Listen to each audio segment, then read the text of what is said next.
Hello, dear friends.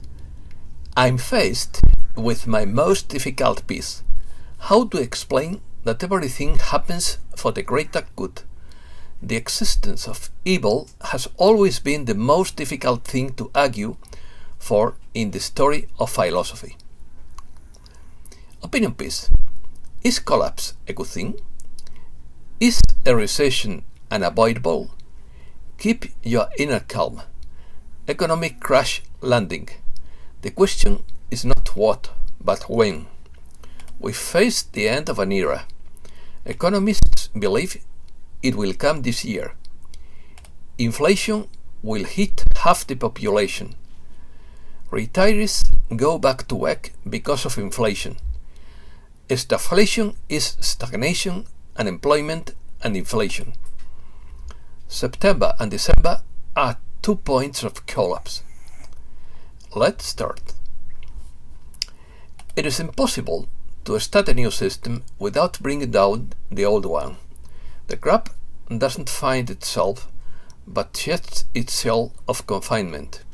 The supposed immortality of the crab is due to the fact that it doesn't walk straight ahead, but sideways, because it is cunning, crafty, shrewd as white hats. The superior auguries are gone, and people will be very angry when they learn the truth. This is why it is so important to set aside materialism and embrace collapse as a necessary evil in order to achieve a greater good. Those humankind who are unable to maintain inner calm and look away from all that is dissolving and driving mad. They do not move on to a higher dimensional existence, but remain stuck in chaos. The best way forward is to accept the truth with detachment and to take life philosophically. According to Benjamin Fulford, a look at the world situation makes it very clear that we are facing the end of an era. Even the Jerusalem Post now admits this. We are approaching the death of the old geopolitical system and world order that has been repeating itself since the Middle Ages. It seems that this cycle of plagues, wars, and famines will be the last, and the birth of a new international arrangement will return the balance of power to Asia and Africa, which were the centers of global wealth long before the Industrial Revolution. Controlled demolition. The demolition of a system at least 6,000 years old is underway and is being exposed worldwide. Both the good and the bad are interested in tearing down the old system in order to carry out their respective project, which is just the opposite, even if it has similar language, because evil always imitates good due to lack of creativity. There are 2 collapse points: September and December 2022. Schwab is allowing sell-only orders for wheat and corn options, and record gold derivatives contracts are underway. There are food blockades in supermarkets. There are record numbers of drivers running out of gas on the road because it is too expensive. We need to sew this planet back together with gold thread. A financial collapse occurs when an economy suffers a traumatic shock or series of human-induced shocks that cause a massive disruption in normal economic activity, resulting in profound and negative consequences for almost all participants in the economy. Financial crises are not a natural phenomenon, but rather represent the accumulation of colossal human errors and the Heisenberg identity principle and the mathematics of chaos that make everything not so perfect.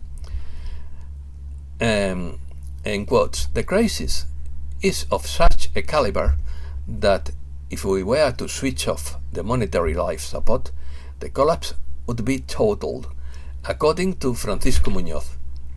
Philosophy. Good and evil are relative concepts when the important thing is the end result, although the end doesn't always justify the means. Good is that which is in itself has the complement of perfection in its own kind, or that which is the object of the will, which is moved by good. Evil is the opposite of good, that which departs from what is lawful and honest. Evil is often used to denote a profound immorality. Evil has also been described as a supernatural force. The definition of evil varies, as does the analysis of its motives. However, the elements commonly associated with evil imply unbalanced behavior involving expediency, selfishness, ignorance, or negligence. In religion, ethics, philosophy, and psychology, good and evil is a common dichotomy. In Abrahamic religiously influenced cultures in plural, evil is perceived as the dualistic antagonistic opposite of good, in which good must prevail and evil must be defeated. But in cultures with Buddhist spiritual influence, both good and evil are perceived as part of an antagonistic duality that must be overcome by achieving emptiness or sunyata, in the sense of recognizing that good and evil are two opposing principles, but not a reality, emptying the duality of them and achieving a unity. But if evil were illusory, it would be too unpleasant an illusion. Recession. Is a recession unavoidable? The question is not if we will enter recession, but when. And it could be this year. Recession may not be here yet, but stagflation, it is to say, stagnation plus inflation, is here. Without mincing words, the Bank of International Settlements points to stagflation as the main risk facing central banks. It leaves little doubt that the economy will be hard landed. Stagflation is a situation of economic stagnation, with rising unemployment and inflation. More and more economists see a picture called recession coming. 7 out of 10 economists believe it will arrive this year or next, according to a survey. Gabriel Gasabe believes that at the beginning of 2023, we will be facing a major recessionary process. He believes it will be because the process of a fictitious boom driven by governments through monetary expansion will come to an end. The boom will be over and depression will follow. Things have to come clean, and many economists call that honesty a depression, when in fact it would be a return to the natural order of things. Wasteful economic stimulus, supply chain bottlenecks due to China's restrictions, and the war in Ukraine, among other factors, have pushed inflation to levels not seen in decades. To tackle it, central banks are going through the instruction manual and raising interest rates, while stock markets are reacting with prolonged declines that reflect investors' lack of faith in what lies ahead. News of the slump. Retirees are returning to work amid soaring inflation. As March 2022, about 3.2% of workers who retired a year ago will be reinstated. Robert Kiyosaki says inflation will affect 50% of the population. Goldman Sachs says the rates market underestimates the risk of recession. The list of emerging market countries facing debt problems is growing as interest rates rise, according to World Bank economist Carmen Reinhardt. In quotes, never have so many been manipulated so much by so few. Aldous Huxley. in quotes again. Aim for the sky and you get the earth. Aim for the earth and you get nothing. C.S. Lewis. The so-called Great Solar Flash could act as a great electromagnetic pulse and nullify nanotechnology in the bodies of those affected. Encrypted messages, in quotes. Who controls the narrative? Less than 3. Active operators. It shouldn't be too difficult to take control of the situation. The birds are flying. What happens when the hunters become the hunted? Now, how is the narrative communicated to the media? God is in control. Those watching you can stand up and do the right thing or suffer the consequences all over the world. We are everywhere. We can watch your breath. You can run, you can hide, but you can't escape your dreams. Afraid to go to sleep? Those who know can't or cannot. Active operators. Life is good in the hologram. Nothing stopped this. Alice and Wonderland. Take oath. Mission forward. None of us can sit on the sidelines. Do what you can with what you have where you are. Economy. While stock markets stand gains as oil bond yields rise, Wall Street closes lower, dragged down by growth stocks.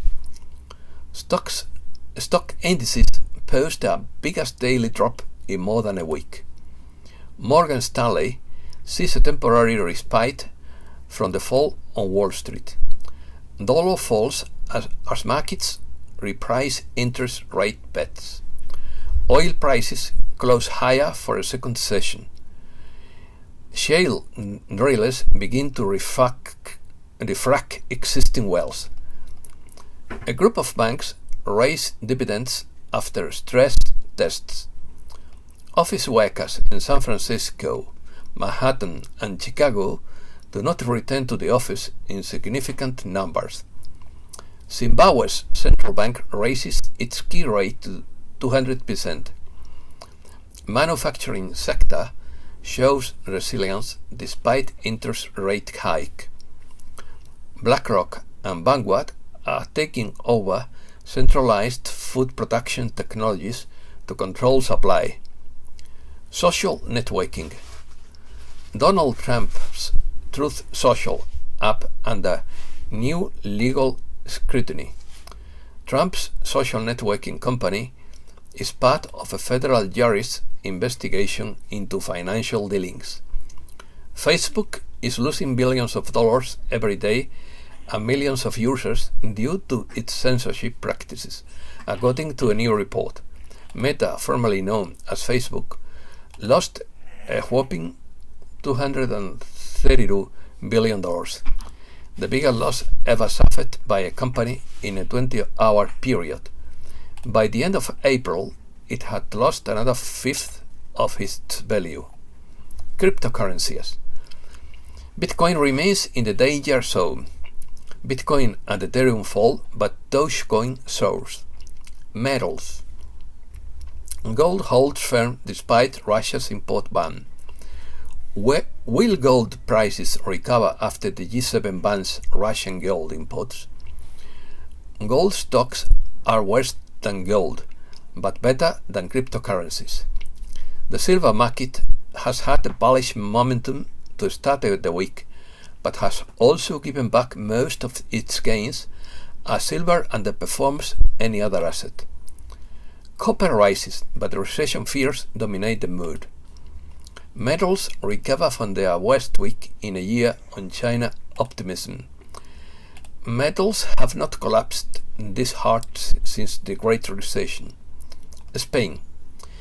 NATO agrees in Madrid to double its troops in Eastern Europe. NATO decides to increase its high readiness force from 40,000 to 300,000 troops. Madrid falls by 0.02% due to the fall of some large stocks and European markets. Brussels approves the second payment of funds to Spain, but warns of risks to pensions. Electricity companies ask the European Union to intervene if Spain's profit recovery plan.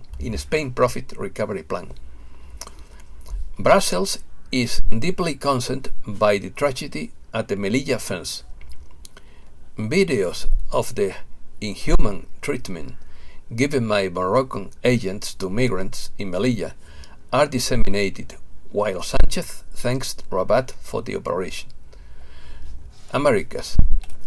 Aggressive interest rate hikes by Latin American central banks since last year helped prevent a currency crisis and control some of the inflationary pressure in the region, according to Agustín Cartens, head of the Bank for International Settlements.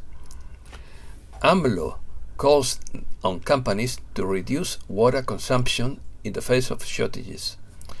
López Obrador says that the attacks against his youngest son are disparate acts. Mexico's Supreme Court promotes a series denouncing impunity in feminicides. Fears of a default in Argentina are growing. Argentina restricts access to foreign currency to protect its reserves. Uruguay's Conaprole goes for vegetable drinks but relies on milk. A bar ring collapses in Colombia, leaving 4 dead and dozens injured. Ecuador's president lowers frozen petrol and diesel prices. Ecuador's government repeals the state of emergency as the National Assembly discusses the impeachment of the president. Ecuador's indigenous movement agrees to a meeting with representatives of the 5 state functions, while the national strike continues. The Peruvian president's lawyer will ask in other jurisdictions that he not be investigated. Bukele's Eden will have to wait. Bitcoin's low tide postpones El Salvador's plans and could lead to fiscal hardship. More than 36,000 people detained under the emergency regime will remain in prison. Nicaragua signs a cooperation agreement with Iran on pharmaceuticals. Brazil's Petrobras restarts the process of selling 3 refineries. Petrobras elects its 5th president under Bolsonaro's government. Europe. European stocks hit 2-week highs as China eases restrictions. US and European Union reiterate commitment to gas supply diversification. European Union contemplates cuts in gas demand to cope with the risk of a Russian supply disruption. Natural gas prices rise in Europe as the Russian supply disruption slows the pace of refilling storage sites. Credit Suisse guilty in money laundering case.